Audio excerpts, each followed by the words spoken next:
আমাদেরকে মেইলটি পাঠিয়েছিলেন, মিনিমাম 1 মাস হয়ে যাবে। উনি প্রতিনিয়তই জিজ্ঞেস করেন যে ওনার ঘটনাটা পড়া হয় কিনা। সো এখন আমি সেই মেইলটিতে যাব। এই মেইলটি আমাদেরকে পাঠিয়েছেন শামীম ভাই। লিখেছেন, আমার নাম শামীম, আমার বাসা গাইবান্ধা, বোয়ালি খেয়াঘাট বাজারের আশেপাশে। এটা আমার সাথে ঘটা একটা নতুন অভিজ্ঞতা। লেখার মাঝে কোনো ভুল ত্রুটি হলে ক্ষমার দৃষ্টিতে দেখবেন। যাই হোক, এবার মূল ঘটনায় আসি।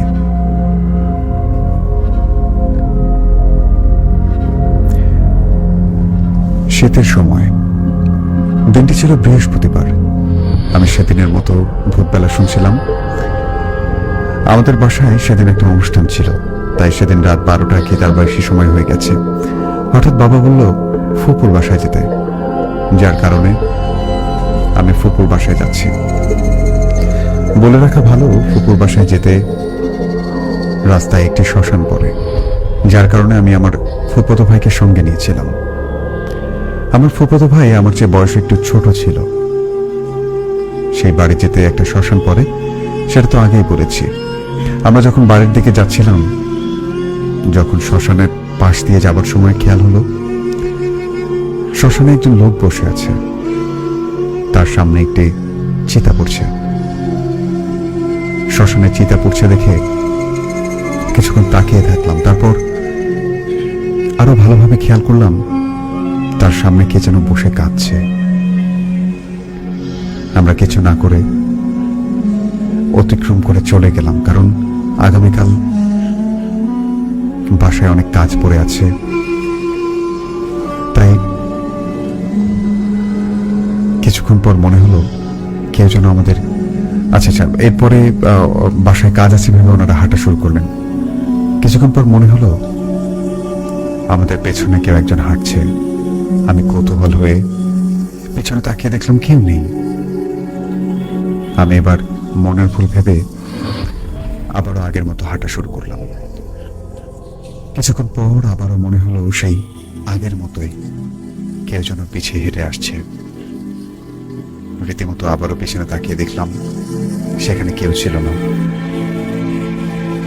আবার সেই একই ঘটনা, দেখলাম সাদা কাপড় পরা একজন লোক দূর থেকে হেঁটে আসছে।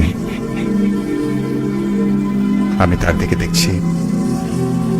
হঠাৎ করে খেয়াল করলাম সে উধাও হয়ে গেল। আমি এবার অনেকটা ভয় পেয়ে গেলাম। তারপর ফুপুর বাসায় এসে মাংস কাটার জন্য ছুরি এবং যে সকল জিনিসপত্র লাগে সে সব কিছু নিয়ে নিলাম। এখন আমরা দুই ভাই বাড়ির দিকে যাচ্ছি। কিছুক্ষণ পর মনে হলো কেউ আসার মতো আবারও আমাদের পেছনে আছে।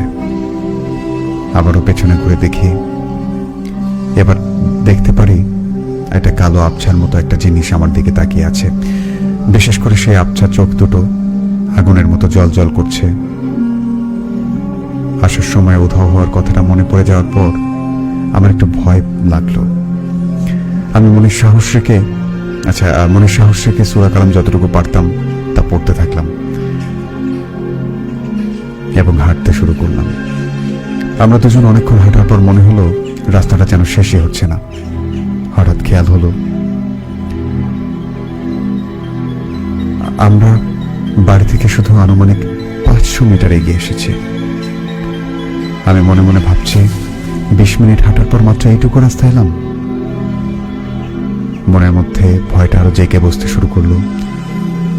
ভয়ে আমার হাত পা কাঁপতে শুরু করেছে।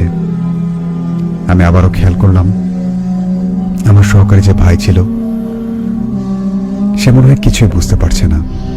অবশ্য সে হাঁটতে হাঁটতে আমরা যখন শ্মশানের সামনে এসে পড়লাম তখন শুনতে পেলাম মৃদু কান্নার আওয়াজ।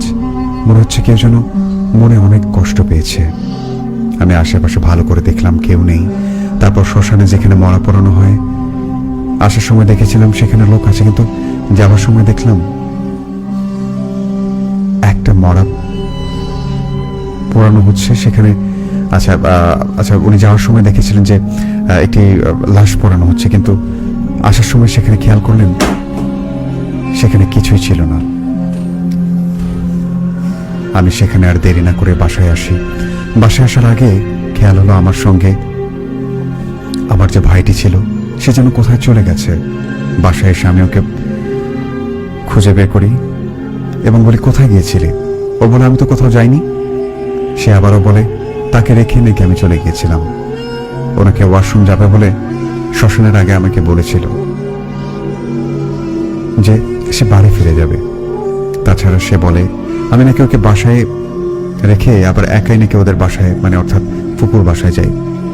এই কথা আমি মনে মনে ভাবছি সে হয়তো আমার সাথে মজা করছে। আচ্ছা, এই কথা শোনার পর উনি ভাবছেন যে ওনার ফুফুতো ভাই হয়তো ওনার সঙ্গে মজা করছেন। ওকে আবারও বললাম, মজা করিস না। ও বলল, আমার কথা বিশ্বাস না হলে আমার মাকে বলো। আমি আমার ফুপুকে জিজ্ঞাসা করলাম, ওকে ঠিক বলছে নাকি মিথ্যা বলছে? আমার ফুপু বলল, তুই তো ওকে রেখেই চলে গেলি, ও আমার সাথে কাজ করছিল এতক্ষণ। এটা শোনার পর আমি চমকে গেলাম, আর কিছু না বলে সেখান থেকে চলে গেলাম। আমি ভাবছি যে আমার সাথে ফুপুর বাসায় পুরো রাস্তায় কে ছিল। পরের দিন আমি যখন ঘুম থেকে উঠি আমার প্রচুর জ্বর ছিল শরীরে। তারপর আস্তে আস্তে আমি ভালো হয়ে যাই। তো আমার কাছে তোমাদের কাছে একটা প্রশ্ন, যে আমার সাথে কে ছিল এবং আমার ফুফুতো ভাইকে কে রেখে গেল, সে উত্তর আমার আজও অজানা। আজ আর নয়, সবাই ভালো থাকবেন, আল্লাহ হাফিজ। এই ঘটনাটি আমাদেরকে লিখে পাঠিয়েছেন শামীম ভাই। শুধু শামীম লিখেছেন যে আমার নাম শামীম, আমার বাসা গাইবান্ধা বোয়ালি খেয়াঘাট বাজারের আশেপাশে। সো আশা করছি আপনাদের ভালো লেগেছে।